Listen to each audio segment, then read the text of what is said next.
Chapter 2056 corps God movement. जब बाकी सब लोग अभी भी कॉम्बैट रिसोर्सेज के बंटवारे पर बहस कर रहे थे, तभी मैमन का विशाल शरीर धीरे धीरे अनजाने में हिलने लगा। हुआ लाला, ये आवाज उस लोहे की जंजीरों से आ रही थी जो मैमन के शरीर से बंधी हुई थी। सैकड़ों साल पहले ड्रैगन क्लैन और उस दौर के मानव कबीले ने मिलकर ये सीलिंग चेन्स बनाई थी, लेकिन अब वो पूरी तरह जर्जर हो चुकी थी। उनकी ज्यादातर शक्ति मैमन खुद निगल चुका था ताकि वो और भी ताकतवर बन सके। झंग यी पहले ही सारा के साथ दूर हट चुका था और ये सब शांति से देख रहा था। ये सब उसकी उम्मीद के मुताबिक ही हो रहा था, क्योंकि सिर्फ झंग यही था जो सच्चाई जानता था। बाकी सभी को लगता था कि मैमन का सील ढीला हो गया है और उसे फिर से सुलाने के लिए स्पीयर ऑफ लॉन्गिनस को उसकी छाती में घूमपना जरूरी है, पूरी सीलिंग रिचुअल के साथ। लेकिन झंग यी जानता था कि मैमन इतनी जल्दी रिवाइव नहीं हो सकता, क्योंकि वहां लिंग का ह्यूमन बॉडी था। यह ट्राइब के 4 महान योद्धाओं में से एक, नाइट ऑफ द स्वॉर्ड, लिंग भी मैमन के बराबर थी। इसलिए मैमन की छाती में लिंग का ह्यूमन बॉडी घूमपना स्पीयर ऑफ लॉन्गिनस जितना ही असरदार था। अब जब सीलिंग में प्रयुक्त वस्तुएं बदल दी गई थी, तो हलचल आना तय था। लिंग ने पहले ही झंग यी को एथेरिक वर्ल्ड में इस बदलाव के लिए सचेत किया था, इसलिए झंग यी पूरी तरह तैयार था। अब जो हो रहा था वो असल में मैमन के शरीर का पुनर्जागरण नहीं, बल्कि उसके शेल का म्यूटेशन था, जो सीलिंग फोर्सेस के बदलाव के कारण क्रैक हो चुका था। बूम! दैत्यों के देवता का विशाल शरीर जागने लगा। चंग ल्यूअन, ओलेब और बाकी सब जो आपस में बहस कर रहे थे, उनके चेहरे पर डर उतर आया। उन्हें यह नतीजा बिल्कुल भी उम्मीद नहीं थी। ये कैसे हो गया? मैमन तो अभी सील से बाहर नहीं आ सकता था। क्या पोप की भविष्यवाणी गलत थी? ओलिबू ने आंखें फाड़कर उस काले पहाड़ जैसे शरीर को देखा और उसकी पूरी देह कांप गई। बूम! मैमन ने अपनी आंखें खोली। उसकी एकमात्र विशाल आंख से भयानक रोशनी निकली। अगले ही पल उसने अपनी बाहों में जोर लगाया और सरसराहट की आवाज के साथ सारी जंजीरें टूट गई। मैमन का शरीर हिलने लगा। उसने अपनी भुजाओं को जोर से चारों ओर के अंधकारमय अंतरिक्ष पर मारा। एक तूफान उठ खड़ा हुआ। उसके इस मूवमेंट से निकली हवा की ताकत इतनी ज्यादा थी कि आसपास मौजूद एलियंस पेड़ के पत्तों की तरह उड़ गए। बूम! जोंगशान माउंटेन, जो मैमन को ट्रैप कर रहा था, वो इस ताकत को सह नहीं सका और टूटने लगा। झंग यी पहले ही सरला और अपनी टीम को लेकर काफी दूर निकल चुका था। वो डीप सी की ओर भागे और वहां XUNW को समन किया, जिसने सबको अपने ऊपर सवार किया। हालांकि वो इस विनाश से दूर थे, लेकिन आसमान में उड़ते हुए भी झंग यी की आंखें सिकुड़ गई। क्या ये द्रिग द जायंट की शक्ति है? सिर्फ शरीर हिलाने भर से आसमान का रुख बदल रहा था। जोंगशान माउंटेन के चारों ओर तूफान इकट्ठा हो रहे थे, मानो पूरी दुनिया को मिटा डालेंगे। पूरा सील्ड आइलैंड टूट रहा था और भारी मात्रा में वीक वाटर अबिस की ओर बह रहा था। और ये सिर्फ मैमन का शरीर था। मैमन की चेतना तो किसी दूसरे डायमेंशन में पहुंच चुकी है और वहां एक नई दुनिया की रचना कर रहा है, एक क्रिएटर गॉड की तरह। ये शरीर उस दूसरी दुनिया का एंकर है, एक कोऑर्डिनेट। फिर भी अनकॉन्शियस स्टेट से रिवाइव होते हुए भी मैमन अब भी भयानक था। बूम! बूम! बूम! एक के बाद एक मैमन की बाहों से काली पर्वत श्रृंखलाएं टूट रही थी। हजारों मीटर ऊंचा विशाल शरीर अबिस से बाहर आ रहा था। नीचे बहता वीक वाटर एक सीलिंग लिक्विड था, पर इस समय उसका असर मैमन पर नहीं पड़ रहा था। कई एलियन लीजन्स के लोग उस एक हमले में ही मर गए। उनकी मौत बेहद दर्दनाक थी। जिंदा ही जोंगशान की चट्टानों पर फेंक दिए गए और अंदरूनी अंग फट गए। चंग ल्यूअन और डीप ब्लू किंगडम के तीनों जायंट्स समुद्र की ओर भागे और डर के मारे वो अबिस से निकलते जायंट गॉड को घूरने लगे। डीमन गॉड मैमन ने सील तोड़ दिया है, वैंग जीजी कांपती आवाज में बोला। उसकी आंखों में डिस्पेयर साफ झलक रही थी। ओलिव ने डेड सी स्क्रॉल्स को ऊपर उठाया और लहरों के बीच जोर जोर से प्रार्थना करने लगा। स्क्रॉल से होली लाइट निकली जो ओलिव और टेम्पलर नाइट्स को सुरक्षा दे रही थी। आओ, प्लूटो और बाकियों के चेहरों पर भी डर साफ दिख रहा था। अब कोई भी पुराने झगड़ों की परवाह नहीं कर रहा था। झंग यी ये सब दूर से देख रहा था, आंखें आधी बंद, मानो कुछ सोच रहा हो। साराह ने अचानक उसकी ओर देखा। लॉर्ड केओस, क्या आपको पता था कि ऐसा होगा? झंग यी ने शांत स्वर में जवाब दिया। Everything is possible. ये अंत है। अगर मैमन ने जन्म ले लिया तो पूरी दुनिया बर्बाद हो जाएगी। ऐसे अस्तित्व सभी हायर लाइफ फॉर्म्स का शिकार करेंगे और उनका एसेंस लूटेंगे। और हम मनुष्य, हमारी करंट स्ट्रेंथ इतनी नहीं है कि हम इसका सामना कर सकें। चाहे सारी मानवता मिल जाए, हम जीत नहीं सकते। झंग यी ने कुछ नहीं कहा। वो बस फायदे नुकसान का हिसाब लगा रहा था। लिंग ने उसे अपने ह्यूमन बॉडी को पाने का तरीका सिखाया था, जो झंग यी के लिए एक गिफ्ट था और एक सेल्फ डिफेंस वेपन भी। लिंग को यह बदलाव पहले से मालूम था, इसलिए उसने उसे यह तरीका सिखाया। पर अब झंग यी सोच रहा था, क्या मुझे इसमें हस्तक्षेप करना चाहिए? उसे होली सी, एसगर्ड या कोलंबिया के लोगों से कोई खास लगाव नहीं था। उनके मरने जीने से उसे कोई फर्क नहीं पड़ता था। हद से हद एक भावनात्मक झटका महसूस होता। लेकिन चंग ल्यूअन और डीप ब्लू किंगडम के जायंट्स को वो मरते नहीं देख सकता था। ड्रैगन किंगडम और डीप ब्लू किंगडम ने पहले उसकी मदद की थी, और झंग यी का उसूल था, जिससे बैर लिया है उससे बदला जरूर, और जिसने साथ दिया है उसका कर्ज जरूर चुकाना है। इसलिए वो बस खड़ा होकर ये सब होते नहीं देख सकता। तूफान के बीच वीक वाटर आसमान तक उछल रहा था और बारिश बनकर बरस रहा था। मैमन ने बेल माउंटेन पर चढ़ाई की। उसका काला विशाल शरीर सीधा खड़ा हो गया और उसने आसमान की ओर गगन भेदी दहाड़ मारी।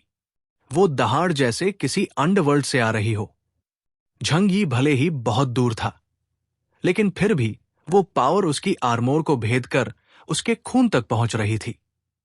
पफ, अगर झंग यी की ये हालत है तो बाकी लोगों का क्या होगा? सिर्फ कुछ हाई लेवल एनहांस्ड म्यूटेंट्स को छोड़कर ज्यादातर लोगों के मुंह से खून बहने लगा। भले ही ओलिव होली लाइट से सुरक्षित था, लेकिन इतने लोगों को बचाने की वजह से उसके लाइट शील्ड पर भी दरारें पड़ने लगी थी। चंग ल्यूअन ने अपनी लंबी काली बालों से एक ब्लैक ककून बना लिया था, लेकिन मैमन की एनर्जी ने उसे भी चकनाचूर कर दिया। क्या ये द्रिक गॉड क्लैन की प्राचीन शक्ति है? सिर्फ उनका शरीर ही हमें मिटाने के लिए काफी है। Chapter 2057 sword night. चंग ल्यूअन के मुंह से खून बह रहा था। उसने जोर से जोंगशान माउंटेन पर चढ़ते हुए विशाल डीमन गॉड की ओर देखा, आंखों में अस्वीकार और डर दोनों। क्या हमारे पूर्वजों की भविष्यवाणी गलत थी? क्या मेरी किस्मत यही मरने की है? ओदीन सबसे पहले टूट गया। उसने डीप ब्लू किंगडम के तीनों जायंट्स को चिल्लाकर कहा, हमें यहां से निकालो। हम इस चीज से कैसे लड़ सकते हैं? उसके पीछे खड़ा डीमन उठ चुका था और उसका साया पूरे ओशन पर छा गया। ओदीन और बाकी सभी एलियंस पूरी तरह उसकी छाया में दब गए। अंधकार ने सब कुछ निगल लिया। जूझेंग चर्च, एसगर्ड, फ्रीमॉन्स की एबल ट्रूप्स, सबके ऊपर मौत की सांस छा गई थी। इतनी भारी थी वो प्रेजेंस की लोगों को भागने का ख्याल भी नहीं आ रहा था। मानो सामने वाला कोई ऐसा अस्तित्व हो जिसे देखकर ही आत्मा जम जाए। मैमन की एकमात्र आंख जंगली जानवर जैसी चमक रही थी और उसका शरीर प्योर इंस्टिंक्ट पर चल रहा था। इसलिए उसकी पहली नजर समुद्र की तरफ पड़ी, जहां जनरल वायु ने चंग ल्यूअन को जायंट ऑक्टोपस में बदलकर उठाया हुआ था। सब लोगों में से चंग ल्यूअन की स्पिरिचुअल एनर्जी सबसे ज्यादा शुद्ध थी और मैमन की नजरों में सबसे स्वादिष्ट भोजन। मैमन ने बिना कोई देर किए उसकी ओर एक सीधा सा एक्शन किया। अपना मुंह खोल दिया। उसके दांत तीखे त्रिकोण जैसे थे, नुकीले शिखरों की तरह। लेकिन मैमन अपने शिकार पर झपटा नहीं। बस मुंह खोलते ही इतनी भयानक सक्शन निकली कि चंग ल्यूअन पूरी तरह उसमें घिर गया। चंग ल्यूअन को महसूस हुआ कि उसकी आत्मा कांप गई है, और फिर ऐसा लगा जैसे कोई उसे जबरदस्ती उसके शरीर से अलग कर रहा है। उसका शरीर साफ देख सकता था कि उसकी आत्मा उससे खींची जा रही थी। नहीं, चंग ल्यूअन के चेहरे की ठंडी उदासी अब छिप नहीं पाई। ये घमंडी और शांत व्यक्ति भी मौत से डरता है। उसने अपनी पूरी ताकत लगाई, लेकिन उसकी ब्लैक बिशप लेवल पावर भी मैमन के सामने बेकार थी। जैसे जैसे उसकी आत्मा अलग हो रही थी, उसका शरीर भी तेजी से सूखने लगा, जैसे ठंड में सूखते पेड़। उसके कान, आंख, नाक, मुंह से खून बह रहा था। ये उस संघर्ष का नतीजा था जो वो मैमन के खिलाफ कर रहा था। जनरल वायु, जनरल मिंग और प्रिंस मत्सुरी की हालत भी खराब थी। उनके शरीर मरोड़ खा रहे थे, सूखते स्पंज जैसे बनते जा रहे थे। इसी क्षण झंग यी ने गहरी सांस ली। अब मेरी बारी है। आखिरकार उसने लिंग का ह्यूमन बॉडी एलियन स्पेस से बाहर निकाला। फिर लिंग द्वारा सिखाई गई विधि से उसने उस शक्तिशाली स्वॉर्ड नाइट के शरीर को एक्टिवेट किया। मैं लिंग के शरीर में बची शक्ति से एक अंतिम वार कर सकता हूं। पहले सोचा था कि इसे फ्यूचर के लिए बचाकर रखूंगा, पर अब कोई और रास्ता नहीं बचा। झंग यी थोड़ा झिझका। इस स्तर के वॉर वेपन को एक्टिवेट करना बहुत भारी सैक्रिफाइस मांगता था। चलो लिंग, मुझे तुम्हारी शक्ति दिखाओ। झंग यी ने फैसला लिया। लिंग का ह्यूमन बॉडी एक्टिवेट किया। जैसे ही वो बॉडी एक्टिवेट हुई, उसकी काली आंखों में दोबारा जीवन लौट आया। जो शरीर एक स्कल्पचर जैसा लग रहा था, अब धीरे धीरे फिर से जाग गया। उसने अपनी आंखें खोली। पहले थोड़ा भ्रमित सी लगी, लेकिन फिर तेजी से डेटा उसकी आंखों से गुजरने लगा और वो तुरंत स्थिति को समझ गई। लिंग हवा में लटकी हुई थी और उसके शरीर से एक पवित्र सफेद प्रकाश निकल रहा था। ये उसकी आत्मा की ईथ में वापसी से पहले की बची हुई स्पिरिचुअल पावर थी। झंग यी को उसके सामने खुद एक छोटी सी नहर लग रही थी, जैसे एक महासागर के सामने खड़ा हो। लिंग ने नीचे झुककर झंग यी की ओर देखा। तुम ही हो ना, फर्स्ट जेनरेशन ह्यूमन बॉय जिसने मुझे जगाया? उसकी आवाज में कोई भावना नहीं थी, चेहरा भी एकदम शांत। झंग यी को वो जरूर जानी पहचानी लग रही थी, लेकिन अब वो समझ गया था। अब ये वो प्लेफुल स्वॉर्ड नाइट लिंग नहीं है।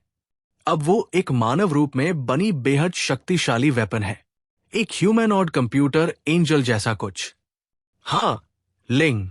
झंग यी ने उसे वैसे ही पुकारा। समझ गई। उसका स्वर अब भी ठंडा था। उसे सब समझ में आ गया था। जरूरत थी तो बस कंफर्मेशन की। क्या तुम्हें उस शरीर को नष्ट करने की जरूरत है? उसने दूर खड़े मैमन की ओर इशारा किया। शेल? अब लिंग और मैमन दोनों ही सिर्फ शेल्स थे। हां, मैं चाहता हूं कि तुम उसे दबा दो, झंग यी ने गंभीरता से कहा। समझ गई, लिंग ने शांत स्वर में कहा, और फिर अगले ही पल उसने अपनी गर्दन के पीछे से एक विशाल तलवार खींच निकाली। वो तलवार उसके पूरे शरीर जितनी लंबी थी। जैसे ही वो तलवार बाहर आई, दूर चंग ल्यूअन को निगलता हुआ मैमन अचानक रुक गया। उसने सिर घुमाया और लिंग की ओर देखा, अपनी भयानक एक आंख से। आसमान मैमन के कारण काला पड़ चुका था, लेकिन लिंग के आने से दूसरी दिशा में रोशनी फैल गई। एक ही आसमान के नीचे अंधकार और प्रकाश की ये टकराहट इतनी स्पष्ट थी कि जैसे कोई सपना हो। झंग यी और यांग एक्साइन को छोड़कर बाकी सब हैरान रह गए। झू के बड़बड़ाई। तो ये बात थी, पर उसके चेहरे पर जल्दी ही एक शांति आ गई। उसे झंग यी बहुत अच्छे से जानती थी, सबसे ज्यादा। इसलिए वो समझ गई। झंग यी ने उसे सारी बात नहीं बताई थी, लेकिन उसका मतलब भरोसे की कमी नहीं था। तुम हमेशा सब कुछ अकेले ही संभालना चाहते हो। झू के ने अपनी मुट्ठियां भींच ली और हथेली में पसीना आ गया। अगर उसे ये सब पहले पता होता तो शायद वो पूरी जर्नी में बेचैन रहती। लेकिन हमेशा की तरह सब लोग झंग यी पर निर्भर रहते हैं। उन्हें लगता है जब तक वो साथ है सब ठीक रहेगा। अंकल यू और बाकी भी यही सोचते हैं। भले झंग यी ने कुछ छिपाया हो, लेकिन वो सबकी भलाई के लिए ही होगा। फैटिक शू को इतनी गहराई नहीं समझ आई। वो तो बस लिंग को उस स्वॉर्ड नाइट फॉर्म में देखता ही रह गया, आंखें फाड़े हुए। फक फक फक, वो बार बार यही बोल रहा था।